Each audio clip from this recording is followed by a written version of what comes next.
এখন বাজে 6:45। ভোরবেলা স্নান করে আমরা বেরিয়ে পড়েছি পুরীর সাইট সিনগুলো ঘুরতে। আর এই হলো আমাদের বাস। এই বাসটায় করে আমরা ট্রাভেল করব।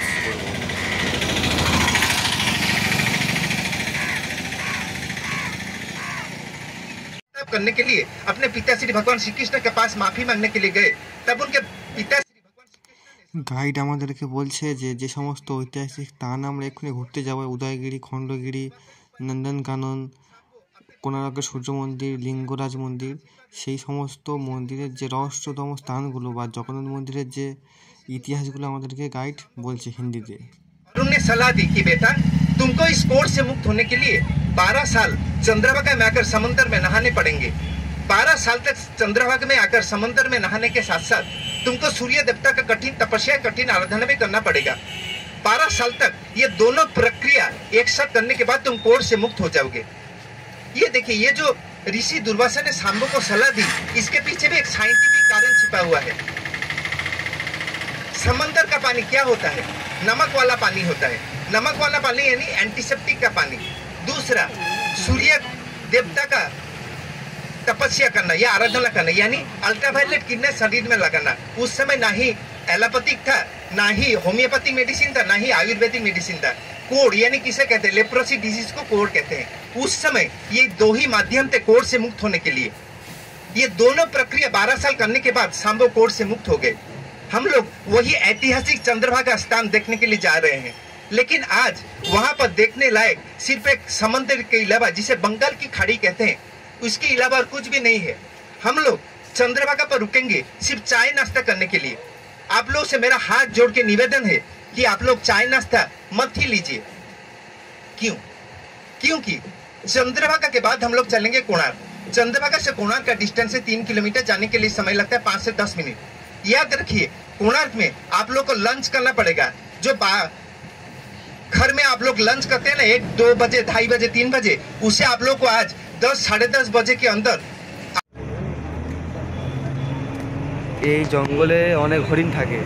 এই যে ভাঙা ভাঙা গাছগুলো, এগুলো হচ্ছে কি ফণিঝড়ের নিদর্শন। ফণিঝড়, তার ফলে এইগুলোর অবস্থায়। এখন আমাদের গন্তব্য চন্দ্রভাগা নদী। কুশভদ্রা সেতু।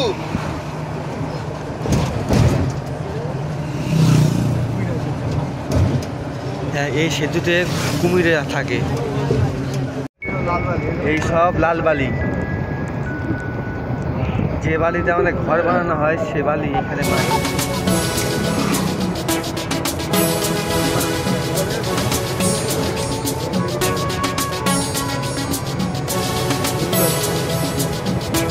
এই জঙ্গলে গন্ডার, ময়ূর সবই দেখতে পাওয়া যায় মাঝে মাঝে। লাল বালি দিয়ে ঢাকা, ঢাকার উপরে এই গাছ দিয়ে ওটা সবুজ চিরহরিত অরণ্য দিয়ে বেশ দারুণ একটা দৃশ্য। এখানে আমরা থাকি লাল সাদাবালির এলাকা, এখানে লাল বালি বেশ ভালো লাগছে। গাছপালা অগাধ। এই জঙ্গলে কি কি জীবজন্তু দেখতে পাওয়া যায়? এখানে বেশি পাওয়া যায় সাপ, তার থেকে বেশি এক্ষুনি বলেছিল হাতি যাবে, কিন্তু হাতি না গিয়ে এখন দেখা পেলাম একপাল গরু যাচ্ছে। আরও অনেকটা জঙ্গল বাকি কী দেখা যায় এখানে কিছু একটা ফোন নাম্বার লেখা দেখা পাচ্ছি। এখানে ফোন করলে জলদি বেরিয়ে আসতে পারে। আমরা এখনও জানি না কিসের নাম্বার, তাই রাতটুকু খুব দ্রুত যাচ্ছে, 100-র উপরে পিক আপ। এখানে রাস্তায় ফোন নাম্বার দেওয়া আছে, ফোন করলে জীবজন্তুরা বেরিয়ে আসবে, আপনাদের দেখা দিয়ে আবার চলে যাবে।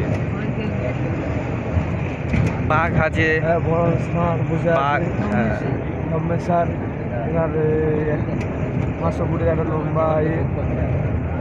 देखिए, बीच में समंदर, नाव, फिर बालू, फिर वहां पर दूसरे तरफ समंदर। ऐसा क्यों हुआ था मालूम है? जब 2019 का, मैंने पहले आप लोगों को बताया था कि 2019 में फोनी साइक्लोन आया था, तो पानी आर पार चला गया था। फिर ओटीडीसी ने, ओडिशा टूरिज्म डेवलपमेंट, इसे सुबह का सबसे खूबसूरत नजारा। हम लोग कुछ ही मिनटों के अंदर चंद्रभागा पहुंच रहे हैं। आप लोग तैयार हो जाइए। আমাদের বাস এখানে থেমেছে। এইটা হলো পশ্চিমবঙ্গের চন্দ্রভাগা, এটা সমুদ্র। আর এইটার নাম হচ্ছে বাঙ্গাল খাঁড়ি, পশ্চিমবঙ্গের খাঁড়ি উপত্যকা। বাস থেমেছে এখানে। এটা টোটাল আমাদের 12 ঘন্টার জার্নি। এই 12 ঘন্টার জার্নিতে আমরা, এটা আমাদের প্রথম স্পট। এখানে গাড়ি দাঁড়াবে 20 মিনিট। আর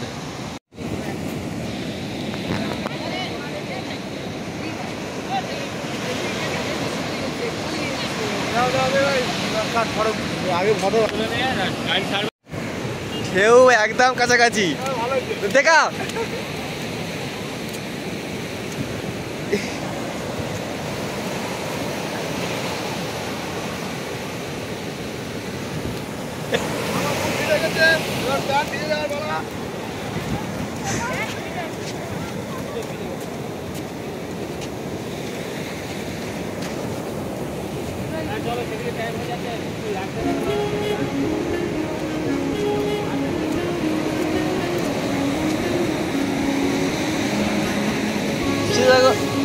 इधर भूत भी